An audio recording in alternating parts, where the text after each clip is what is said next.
Good evening everybody, and a very warm welcome to Milton Hall and Districts, and my name's Susanna and I live with trains, and today you're going to get a layout update, and it's pretty much almost a tour of the layout because there isn't anywhere that hasn't been touched.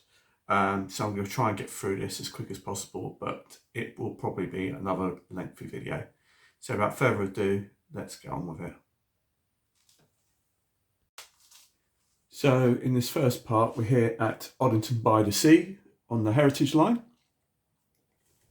And the only thing I've really done on this bit is literally just add the barrow crossing at the ends there.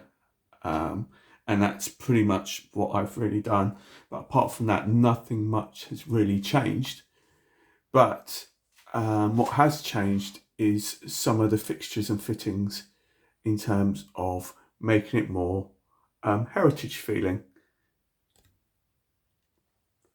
I have since added these two photo frames, and this is to kind of obviously reflect the Bluebell Railway and obviously the buildings directly beneath it. And basically I've recreated this in miniature.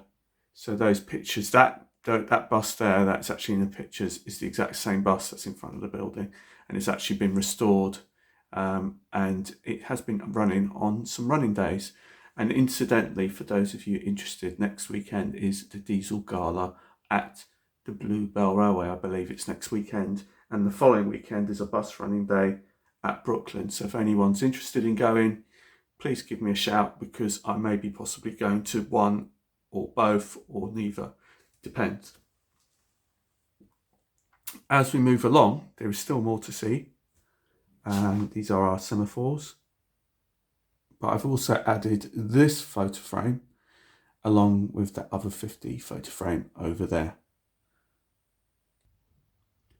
So the next thing to talk to you about is we're here at what is Behringer Station on the Heritage Line, and I've had a few issues with my Heritage Line. Nothing major, but it's highlighted a few things and something to point out to you guys. As you sort of know, it's kind of hidden away back here. And as you look down the line, it's just literally hidden behind two back scenes, which is great. But it's also sort of taught me a bit of a valuable lesson, really. My 50's here at the front, because not that particular 50, but my other two 50s were having issues going over one of the points on the passing loop there. And as it turns out, the angle, there was like a slight discrepancy with the point, in which case it wasn't 100% sitting level. And that was enough to throw the bogie off. So they were constantly derailing, which meant that I had to pull the whole layout forward, which is something I normally do once a year when they come to do the gas that I usually do, but I've had to do it, so I try and sort that out. Another issue that I was having, and this is a top tip for you not to make the same mistakes that I made, is that if you are going to put a hidden siding somewhere which is a bit more awkward to get to, like this is, then have a train parked on it. And there's actually two trains to cover the whole length. And the reason why is because I found that after not running it for a while, the dust had got onto the rails, and then the trains weren't running on it. And the only way to clean it was for me to actually, when I was fixing the points, to clean it with a rubber. And then basically what I've decided to do now is park the trains, and both trains are accessible by hand. So if I need to drag them, I can still drag them. But the point being that there's no dust falling on the rails. So any dust that's falling, it's falling on the top of the coaches and on top of the locomotives, which is easy enough to get to and clean. But once the rails get all dusty, if you haven't run it for a while, then the trains will start to splutter and stall behind there, and then it's a nightmare to try and dig them out. So that's something just to bear in mind for the future. But it's a lesson learned, and no real harm done. And now the 50s are running perfectly through there, and the trains are parked up there if the Heritage Line isn't going to be used for any period of time, just to make sure that to keep the dust off the rails and just have them on top of the coaches. Here at the other end of the Heritage Line, you can see that the 50's all the way down there, and then there's another train here. So it's all covered up to make sure that the dust stays off the rails and just sits on top of the coaches instead. Now, the next portion to talk to you about is this middle section here at the front end, the first of the return loops. And on the immediate inspection, as you can see, there's some roughy tufties that I did some more last night. I showed it to you on a previous video for those of you who wanted to make your own. There you go. I've just made some more. Another thing to do is just on the roughy tufties, to make if you're making your own, is whenever you make new sets, don't use the same greaseproof paper that you used, because we'll try and reuse it, because I try to do that and it just still comes off, but it's a little bit more awkward than it needs to be. Okay, so what have I done here? Well, from this sort of position, you probably won't be able to tell too much of what I have been doing, but what I can tell you from this side is that I've actually removed all the yard lighting that was here, which are all the posts that were all standing up, that were along here and here and here, and so I've removed all of those because I'm going to be redoing them. The other ones I was never overly happy with because they were slightly overscale, and the other thing was I had some which were working, I had some which were slightly working, and then I had ones which were like disco lights, which kind of worked and then didn't work and then came back on, then went back off. So I decided to gut all the wiring and I'm going to redo it, but the wiring in the buildings is still the same, so the wiring is still there, I just haven't done it. And I'm going to be doing it in a bit more of a methodical way, so to make better use of all the transformers that I have. So, for example, this building and that building over there are both running off 12 volts. This one may get rewired, although I probably won't rewire it because it's working perfectly fine. It's on a 3 volt. And what I wanted to do is try and keep everything to either the same voltage, so I'd minimise the use of my transformers and make sure that they were all, I could just run them and set them all up in the same way without worried about which one's 3 volts and which one's a 5. But anyway, so I'm going to redo the lighting here. So that's the first thing. I've just ripped it all out, and it's quite good at the moment because I don't mind redoing it, because if you're not happy with something, I just rip it up and start again. It's not a big problem. And like I said, I'm going to just redo it and it's going to look nicer once it's done, but I haven't got around to it yet. Now from this side, things get a bit more interesting. And what I mean by that is you can see more of what I've done here. So firstly, what I've been doing is, as you can see, there's more roughy tufts that I've made. They've all been dotted around. I've got some more to add, which is why I made some more. So I've got some more to add around the back side of the layout of this part of the section. I've also weathered it, so I've toned it down so it isn't so grey. It looks like it's been worked and it's had some time. Let me just zoom you in a bit so you can sort of see what I mean. Yeah, as you can probably see the weathering on the hard standing. You see the roughy tufties that I've done. Also, I think I mentioned it on the last video that I've got a shunter's mess room, and this is the other one. This is the white version. This does have an interior on it because I've already put an interior in it. If I just drop it, you can see, like I said to you before, I made it out of foam board, and there you go. It's just a plain little canteen interior, and that just kind of plugs back into there. Then I just need to put some lighting into that. This one here, this building at the bottom, is a Batman Scenecraft building anyway, and that's already got lights pre-fitted, so that I don't have to deal with that. The other thing you can see from here is I've now enclosed, which is something I wanted to do, like the GBRF terminal at the back, is to actually enclose the Freightliner terminal. So if I zoom you out a bit. So now I've got some gates here as well, and they work. So it's just a bit awkward for me from here, but yeah, they work. So that kind of seals it off. So the only way you can get in or out is through here. So this needs more work as well. I need to put some more barriers and stuff like that, but I haven't got around to doing that at the moment. The other big thing and the main thing that I've done is at the station and Milden Hall Riverside. Now, Milden Hall Riverside used to be further up this way, and then there was a siding that went in between, but that siding was way too awkward, and it was just causing a few issues because it just looked so unnatural, and it was just something that was just sort of almost shoehorned in, and it looked like it was shoehorned in. So what I've now done is, I don't know if you can see this, but you can. I've actually smoothed out this whole section of track. So this is now a much smoother run, and it's so much, you can get better speeds out of it. Before the platform was right up here, right here, between here and about there, I think it was. So now I've just pushed it, got rid of the siding, and just made a smoother transition so you can get more speed out of the railway and ease the curves a bit. So I've redone that, redone this section here as well. So as you can see, all of this is all clean, new ballast, and also with new static grass as well. So that's looking really good.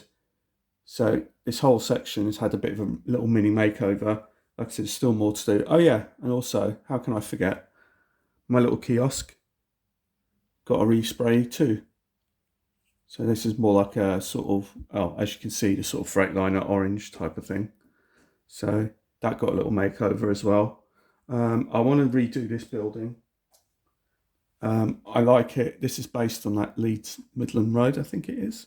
But it's not the best quality. But I like it. If I can get this made, I was thinking of getting possibly some plasticard or something like that, some wheels, concrete. I might redo it.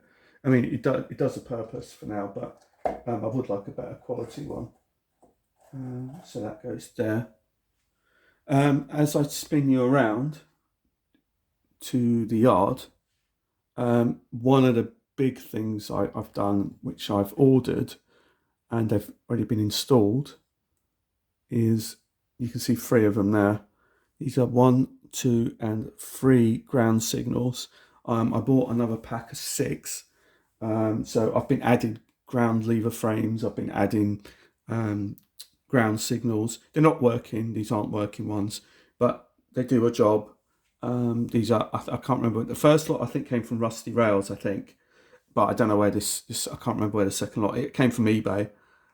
So basically I've now been adding all these little bits, and slowly but surely I'm just adding bits and pieces just to kind of move the railway along and detail it along. A little while ago I did a video about what I've done here, so I'm not going to spend too much time here. Needless to say, it's all working really well, and I have added a few more bits since. And oh, sorry about that, just tripod's had a bit of a move. So again, in this area I've just added a bit more detail. I've cut into this embankment, the oasis block, and added this hut, the concrete hut. So that now lives there. I've also added a telecommunications pole over there, and also you might be able to notice that there's another one of those little ground signals, which is one over there, and then there's another one sitting on that side there. So there's 2 of them there. Down by the staff canteen area, there's another ground signal and another lever frame added. So that, again, that's another little piece of detail added. I can't remember if I've showed you this before, but I've added some more tufts along this road, so it's meant to be like a sort of unkept road. So that seems to be quite well. That looks quite good. And then as you come round to the back end of the layout, this is where the majority of the work has been done, and you'll actually get to see some new stuff today. So basically this is the Fiddle yard, which I briefly mentioned. Due to the new station, I've actually relayed this quite a few times, but it's now all how I want it, so that's cool. And the nice thing about this is it doesn't matter which through lane you go at the top end, it's actually quite a smooth transition. It isn't too clunky, and there's a slight gentle curves in it, but nothing like clunky for it at all. And as you can see, there's the two hidden storage sidings right down the end, where you can see where the VEP is and where the SEP is. So you can tell, see, that's my 3-car SEP, and that just about sticks out. So you can tell that between that and that end is just under 3 foot. And the 450s actually, the coaches aren't quite a foot length, so it's not quite 4 feet long, but it just fits under there and it just gets out of the way. And I've got my 3-car 159 parked over here. So pretty much most of my Southwest Train stuff that was over the far side has now migrated and now sort of lives on the Fiddle yard at this end. Why? Well, you'll find out. This is a sort of long wheel view of St Anne's Station, and as you can see, I've actually done some more work here along here.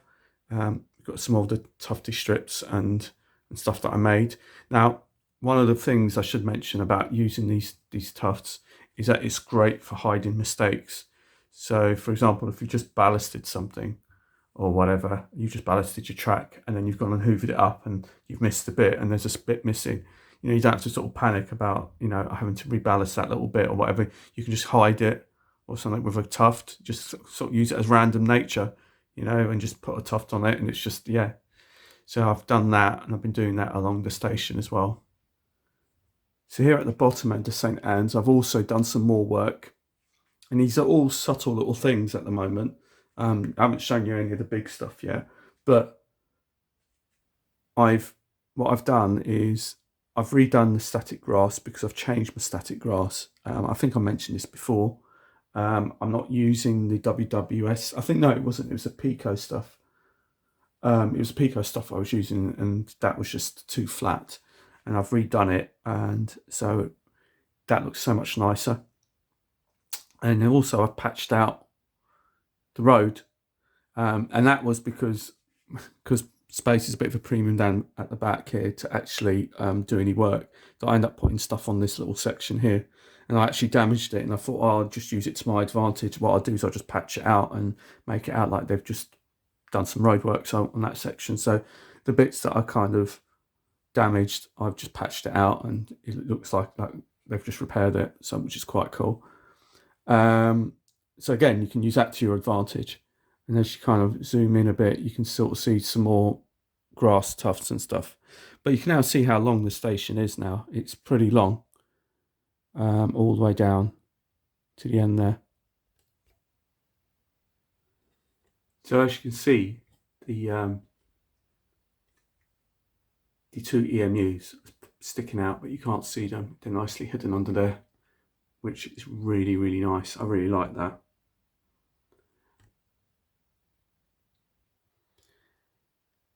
So as you can now see, or maybe you can't or haven't noticed yet, the bridge has had a revamp. And so it now means that the bridge is staying. I've had to repair it. I've had to kit bash it to make it fit this space, but it now fits. The main feature or the main issues that I've had with it are to do with the legs, because the legs used to be more central, which meant that the legs would be just about on the edge of the platforms. So I had to pull the legs out. So basically I had to cut the legs off, which is one of them's there, and basically move it across, re-glue it, and I've had to do the same for both sides. The entrances, which were up here, were wrong, because now the open entrance was here, and there's an open entrance, I think it's about there as well. There's something more in the middle here. So again, I've had to sort of kit bash it and kind of open up the ends to make it so you can use the ends and open up the ends. But that means I had to fill in the middle bits. So I've had to do that. And then I gave in the whole thing a whole coat of paint. As you can see, it looks really nice in the blue. It's actually got lighting. The lighting was all fitted last night on the bridge, so you'll get to see that in a moment shortly. You've now seen sort of this section, but what you haven't seen is I'd like to thank John on this section. So a few days ago, was it last week? It's probably last week now.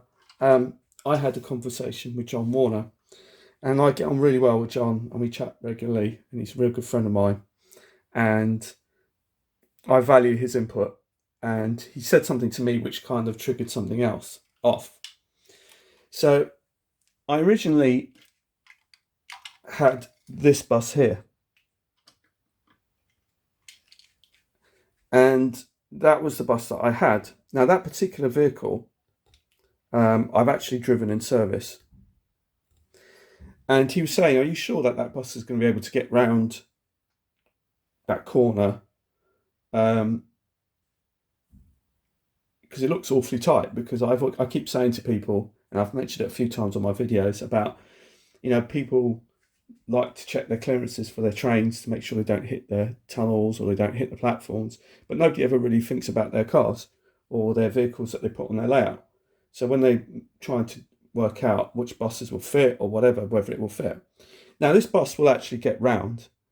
However, this back scene, this is a river scene, and it went straight across. And what I've done is I've painted an extension on the back scene. And I don't know if any of you even noticed that. You might have done. But I've actually painted an extension on the back scene to make the curve less tighter. So if I do have a bigger bus, they don't have to sort of try and get round like that and mount the grass verge. But it'd be a slightly more shallow one, and then they'll go out onto the road round the back, and obviously they could go out through that road. So he got me thinking about that, and this bus could get round, but it would have been tighter.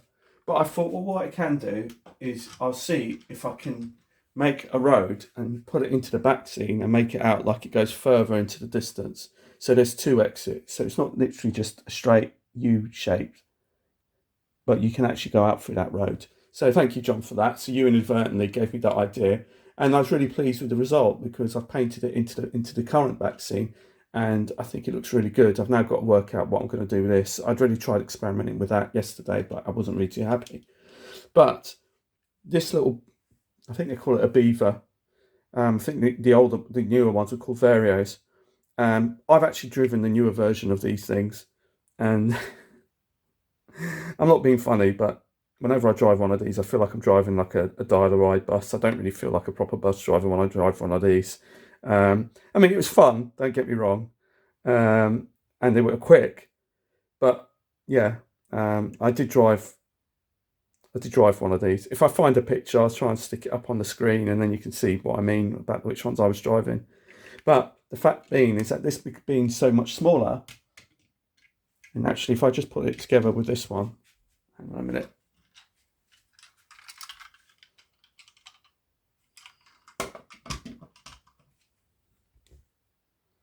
You can see that it's actually a fair bit smaller.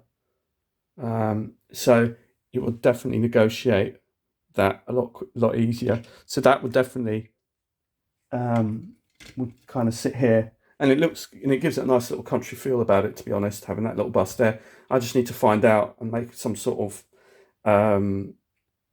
back scene for there to make that work a little bit better. And the other thing I also did is I also added some railings along here. So just get rid of that bus so it's not blocking the line. And the other big thing that I've been doing, well, actually, I'll show it to you the night footage after in a moment once I've got round. So before we go on to the new section, let me have a look, show you about the GBRF section, because I've done that as well. So just like the Freightliner terminal at the front end, my GBRF terminal has also had a makeover, and it's another little mini makeover, but it is a makeover nonetheless. And it's basically what it's down to is a lot of it is to do with, firstly, I've got a new shunter's hut, like I showed you in the last video. And I've also added another point in here. So what I've done is I've reballasted this, because what I've done is I've added another little side in there for my shunter. So I've had to retake up all of this bit here, this middle bit, and add in the point, which I had a spare point, and so I wanted to do that. So that's come out really, really nicely. But in saying that, I have got a three-way point here, and I was having some issues with it. Not because it wasn't working, but because I found this out at one of the points at the front end of the layout. Actually, I had the same problem. So if you have this issue, just bear this in mind. My 73s, and I have a fair number of them, both in Hornby and in Dapol. But the Hornby ones were basically derailing on my three-way point here. And I thought it was got something to do with the fact that the wheels on the Hornby locomotives tend to be slightly wider, the flange is slightly deeper. And after much scrutinizing and sort of micro looking at it, they were jumping the point, and so they were derailing. And I couldn't figure out why, but it occurred to me that I had the same issue at the front a while back, not with the 73s, but with another locomotive. And the issue is, so if you do have something like this, it is worth checking out, is that if I just try and zoom you right down, right, there you go. So this point here, which is this one that goes down, so this is the one that was going up that way. Basically, this third rail here, which is this one here, was not sitting flush up against this rail here. It wasn't sitting flush against this rail here properly. And what that was doing is it needed to be filed down. I had to file it down because it wasn't sitting flush, and so it was jumping the rail, and that's cured the problem. So if you do have this issue sometimes, it might not be that it's your train that's out of gauge. It might be that the point, that blade, isn't sitting flush up against the other blade, which is making it jump. There wasn't a gap, and that's what made it so difficult to try and find the reason for it, because it was only when you run your finger on it and you feel like there's no, you see on these ones, on the ones on the end, you can see that there's a slight recess that they go into, so they sit flush. But this one, it has to go onto this rail, and it doesn't sit flush onto it. And so if there's not enough of a recess in it, or not fine enough, it threw my 73s off the track. So that's what was happening. So like I said, something to bear in mind. We're now going to talk lighting, because that's the main focus of what's been going on around here, and it is a vast improvement to what was going on. Now, this particular lamppost on the left was one of those disco lights that I had, and it was constantly sort of came on when it felt like it, and then it kind of flashed, and then it kind of stayed on for a while, then maybe it'd go out and all sorts. And like I said, so the bridge has now got lighting in it, as it was when it was over at Mildenhall Riverside the first time, or Mildenhall I think it was called at the time, the first time round. We've added this light is a new light because it was always too dark around here. So when the guys are switching at night, they can barely see anything. So that's a new lamppost. That's a new lamppost. And the gantry has also got some lighting on it now. So that's an additional lighting to the gantry. I haven't fitted lighting to the shunter's hut yet, but the gantry now has lighting. So I'm now going to sort of shut this down, and you're going to see what the lighting is like. So as you can see here, we're at this is St Anne's Station, and you can see it all lit up, and it looks really, really nice here. The only thing that isn't lit up is the station building, and so that's something that I've got to do, but that's one of the few things I need to do. I'm not going to put an interior in that because the lights, because the windows are so sort of tight, you won't really be able to see very much in there, so there's no real point putting an interior in it, but I will kind of put some lighting in it so you can see that it's on, so it looks like there's some activity going on. As you come over here, the lighting isn't on yet because it's on 2 separate transformers.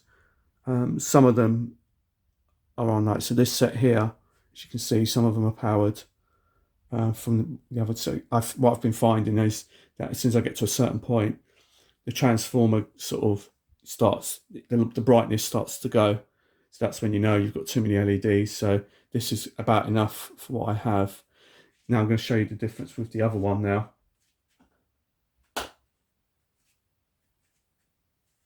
And you can now see how much of a difference that's made. And the gantry is now lit up. And it's lit up from underneath. It's got an LED strip underneath. The only thing, like I said, at the moment that isn't lit up is the shunter's terminal, because I haven't done that yet. You can now see that the signal box is lit up as well. You've got the station building and the station here. And over here, you got these 2 additional lighting. Now this one now isn't playing up now. And I think that was kind of like the sign that there was too many LEDs on that, on the first transformer, because I've actually changed it from that transformer to the transformer where all the rest of these are. So it's now, you can see how much more light there is in the dark.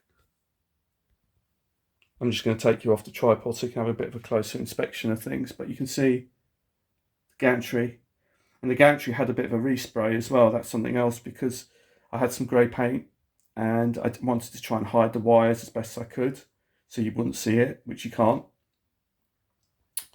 So I sort of sprayed it in the grey to try and hide all the wiring and everything like that. But you can see that there's a lighting bar under there, and it gives a great light for there. So that I'm really pleased with that. And then as you look round here, got the station, and if you look down the station, ta-da, the footbridge is all lit up. So that's ready to go. So now what I need to do is get on and crack on with this near side platform just here, which I haven't done, but I will do a video. Let me just zoom out a bit.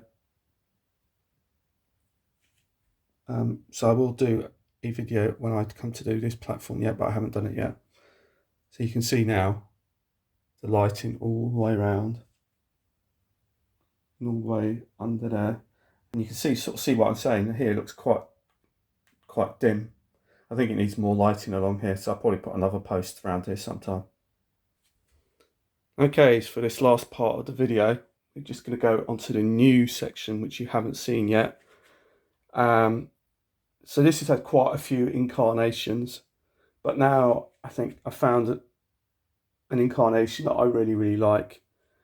So now what I've now decided to do is actually, hang on a minute, let me turn some lights on as well so you can see a bit better. So here we are. Like I said, I've now found an incarnation that I think I really like. I've now turned this into a GBRF sort of sidings. Essentially, this is where the old engine shed was for the South West trains, which is why they're now all living in the Fiddle yard. My apologies for the shadows, because it's got the light at the back there and everything like that. But the rails have been painted and weathered to give it that rusty look, and to give it that sort of unkept look. More tufts have been added. And then this is the branch line here, which goes off to the new extension. So you get to see the yard, and that's the branch line down there. And then at this dead end piece, we've got a disused tunnel mouth. So where the line used to go until it was cut back, wasn't profitable, so they cut it back. So now it's just a tunnel mouth dead end, overgrown and not used.